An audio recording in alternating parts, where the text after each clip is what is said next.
नमस्कार दोस्तों। ये वीडियो मैं बहुत सारे साधकों के प्रश्न के ऊपर बना रहा हूँ। उनके प्रश्न हैं, कमेंट्स बॉक्स में उतना डिटेल में नहीं लिखा जा सकता, नहीं बताया जा सकता, इसीलिए मैं यहाँ आपको बता रहा हूँ। पहला प्रश्न है हर्ष का। हर्ष मेरे व्हाट्सएप ग्रुप से जुड़े हुए हैं। कल्पना शक्ति के ऊपर एक विधि बताइए। तो हर्ष ने पूछा है, क्या परमात्मा को हम कल्पना से पा सकते हैं? हमने काल्पनिक जीवन जिया है, हमारी कल्पना ही हमारे जीवन का आधार है, ऐसा मैंने उस वीडियो में कहा और कल्पना को विकसित करने के लिए कहा। तो हर्ष ने पूछा है कि क्या हम कल्पना से परमात्मा को पा सकते हैं? बिल्कुल नहीं पा सकते। कोई भी व्यक्ति कल्पना से परमात्मा को कभी नहीं पा सकता। कल्पना से पाने का कोई उपाय ही नहीं। आप सोचेंगे फिर मैं कल्पना के ऊपर विधि दे रहा हूं और इतना जोर क्यों दे रहा हूं? समझे, छोटी सी बात। यदि आपके पांव में कांटा गड़ जाए और वो कांटा आपके पांव के अंदर तक चला जाए, स्किन के अंदर,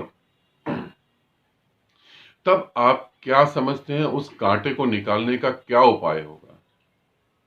उस कांटे को निकालने के लिए आपको किसी साधन की जरूरत होगी, या तो दूसरे कांटे की जरूरत होगी, या कोई चिमटी, या कोई ब्लेड, कुछ भी ऐसा साधन चाहिए होगा जिससे उस चुभे हुए कांटे को निकाला जा सके। ठीक है, आप समझ रहे हैं मेरी बात को? यदि आपके आंख में कुछ पड़ जाए और उस आंख में वो इतना डीप में पड़ जाए, इतना डीप में चिपक जाए आपकी आई बॉल के आसपास कि आप उसे देख के ना निकाल पाए, तो आपको मिरर चाहिए होगा, शीशा चाहिए होगा, या कोई व्यक्ति चाहिए होगा, एक साधन चाहिए होगा उसको निकालने के लिए। अब यहां पे प्रश्न उठता है, क्या आंख में पड़े हुए कंकड़ को दूसरा व्यक्ति निकालेगा तो हम देख पाएंगे? दूसरे व्यक्ति की वजह से हम देख पाएंगे? नहीं, दूसरे व्यक्ति की वजह से हम नहीं देख पाएंगे। कंकड़ निकल गया, हम देख रहे हैं, बिल्कुल। ये ऐसे ही है जैसे पांव में गड़ा कांटा, अब आपने ब्लेड ले लिया, कोई कांटा ही उठा लिया, कोई सुई उठा ली, उससे आपने उस कांटे को खींच के निकाल दिया, अब पांव स्वस्थ हो गया, अब पांव स्वस्थ है। कल्पना से हम कल्पना को खत्म कर रहे हैं, और आप तो अंदर से परमात्मा ही है, बाहर से भी परमात्मा है। हम कल्पना से कल्पना को खत्म कर रहे हैं हर्ष जी। तो इसीलिए कल्पना से परमात्मा को नहीं पाया जा सकता, कल्पना से कल्पना को खत्म करा जा सकता है, और बाकी जो बचा वो ही परमात्मा है।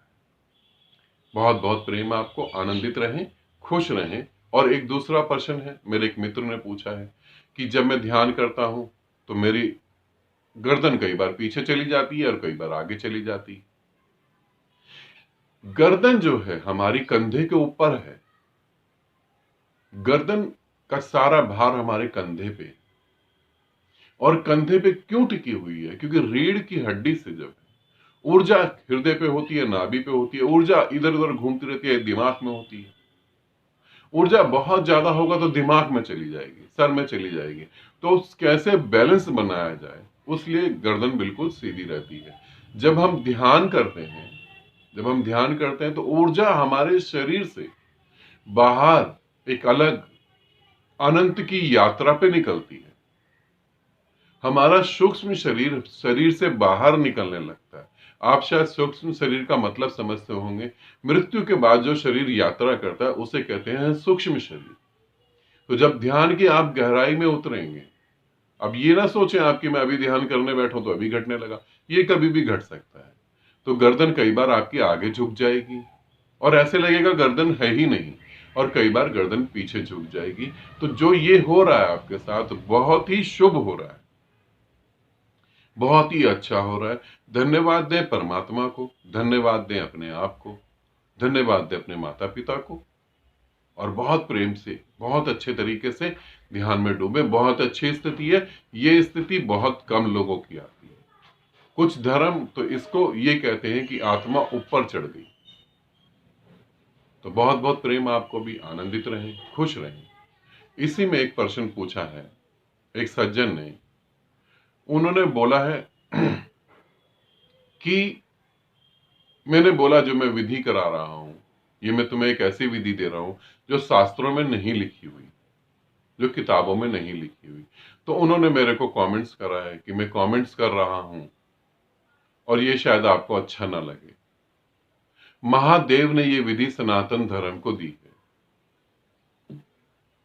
महादेव, शिव और सनातन धर्म, धर्म का अर्थ है धारा जो सभी चीजों को लेके बह रही है, और सनातन का मतलब है जो सत्य है, सदा से ही सत्य है, सदा ही सत्य रहेगा। मैं उनको ये बताना चाहूंगा। और महादेव, महादेव का अर्थ है महादेव का अर्थ है पूजनीय। अब मैं उनको ये कहना चाहूंगा, और फिर उन्होंने एक और बात भी बोली, वो भी मैं ऐड कर दूं, कि आप नेता जैसी भाषा को ना बोलें, नेता की लैंग्वेज को ना बोलें।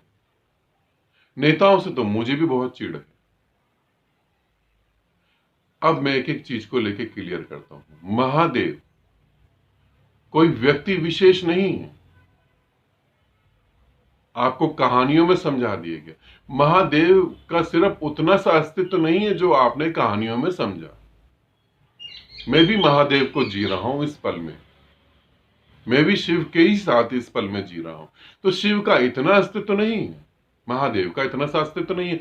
विराट, इतना विराट, अनादि महादेव के बारे में कहा जाता है सबका जन्म होता है, महादेव का जन्म का कुछ भी नहीं पता।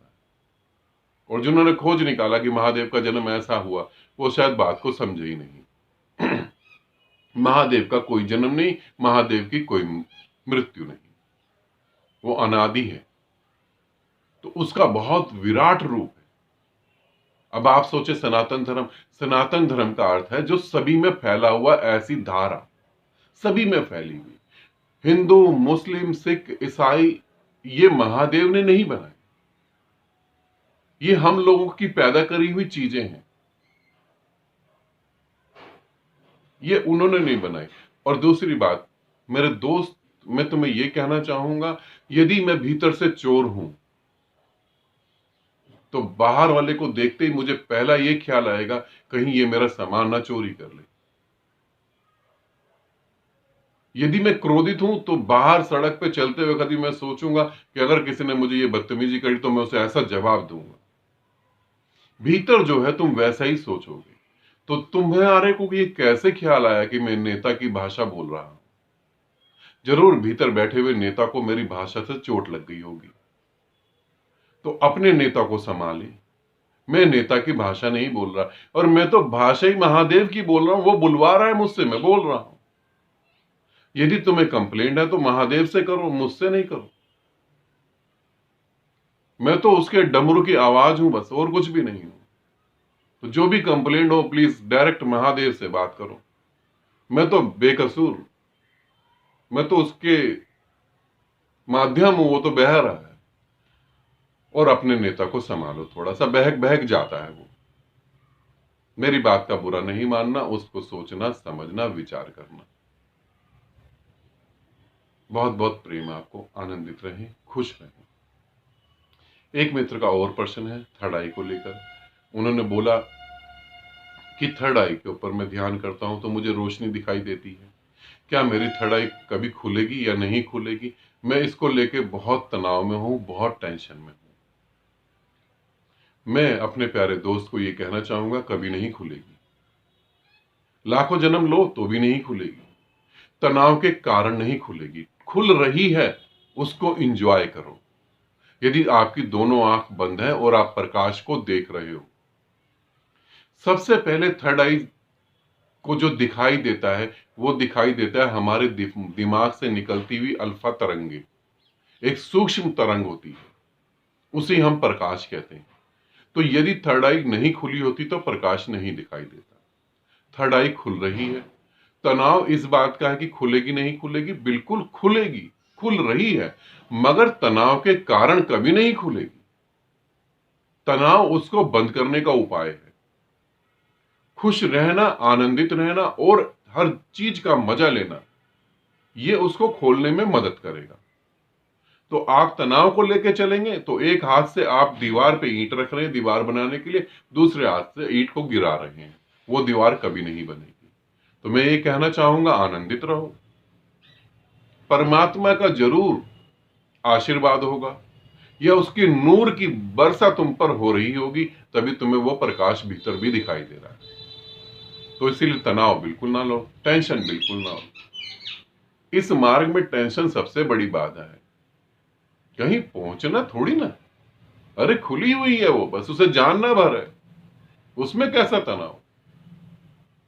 आनंदित रहो, बहुत बहुत प्रेम आपको, सदा सुखी रहो और जीवन को अच्छे से जियो।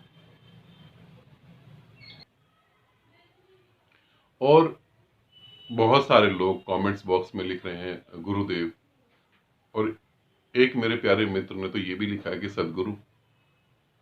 मैं ये कहना चाहूंगा कि गुरुदेव और सदगुरु, मैं तुम्हारा एक अच्छा दोस्त हो सकता हूं यदि तुम दोस्ती को एक्सेप्ट करो तो।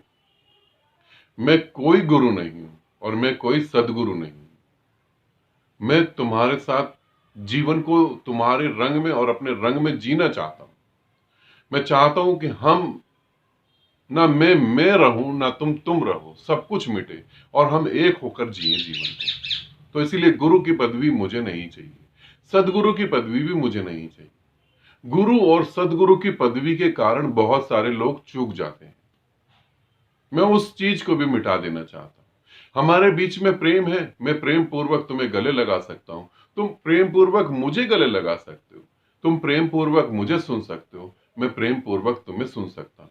इतना पर्याप्त है, इससे ज्यादा नहीं चाहिए, इतना ही पर्याप्त है।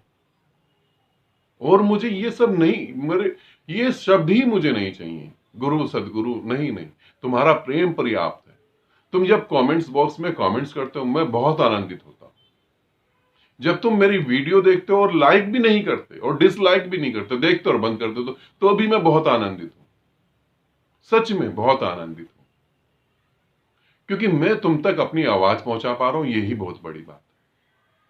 बहुत सारे ऐसे ज्ञानी हुए जिनको ज्ञान उपलब्ध हुआ और वो ढूंढते रहे कि कैसे हम अपने शरीर को छोड़ने से पहले किसी को ये दे के चले जाएं ताकि उसका विस्तार हो, वो आगे बढ़े, और वो दे ही ना पाए।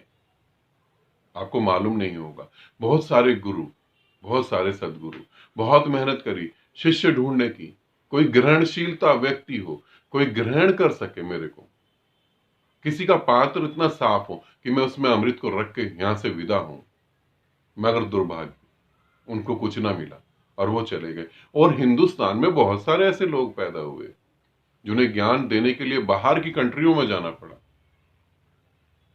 बुद्ध को भी हमने नहीं समझा, जब चीन ने, जापान ने, इन लोगों ने समझा, इन देशों ने समझा, उसके बाद हमने समझा। तो कम से कम मेरा तो इतना बड़ा सौभाग्य है, मुझे गर्व है इस बात पे कि मैं तुम तक तो पहुंच पा रहा हूं और तुम उसे सुन पा रहे। इतना प्रेम बहुत पर्याप्त है। तुम गति करो ध्यान में, मेरा सौभाग्य। तो गुरु और सदगुरु की पदवी की कोई जरूरत नहीं, एक अच्छे मित्र हो तुम, उसे स्वीकार करो और खूब आगे चलो। दूसरी बात, एक बहन ने बोला है, उनको भी मैं क्लियर कर दूं।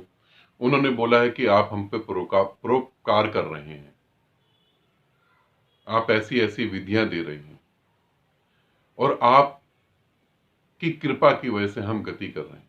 सच में मैं आपसे पूछना चाहूंगा, क्या सच में मैं परोपकार कर रहा हूं? आपको ऐसा लगता है? उन्होंने ये भी बोला है कि हो सकता है पिछले जन्मों के कोई कर्म हो, इसीलिए मैं मिलना चाहती हूं या जुड़ना चाहती हूं या डूबना चाहती हूं। मैं पूछूंगा, आपसे मैं पूछता हूं, क्या सच में? मैं मानता हूं पिछले जन्मों को, मैंने पिछले कई जन्मों को जिया है, उसके मेरे पास अनुभव भी है, मगर मैं आपसे पूछता हूं कि सच में आपको ऐसा लगता है कि मैं आपके पिछले जन्मों से जुड़ा हुआ हूं? सच में मेरी विधि आप पे काम करती है? सच में आपको आनंदित महसूस करते हो उसे, आप ज्यादा प्रेम पूर्वक महसूस करते हो? तो मुझे तारीफ की बिल्कुल जरूरत नहीं, उसमें खूब डूब जाओ, इतना डूबो कि शरीर को मेरे शरीर तक पहुंचने की कोई जरूरत ही नहीं हो। उसी सागर से तुम वहां जुड़ी हो जो सागर से मैं यहां जुड़ा हूं। शरीर को शरीर के पास बिठाकर करेंगे भी क्या? आत्मा यदि आत्मा में ना मिले तो शरीर शरीर के पास बैठ के करेगा भी क्या? मेरी प्यारी साधिका, इस बात को समझो। डूबो अपने भीतर। मैं तुम्हारे भीतर बैठा हुआ हूं।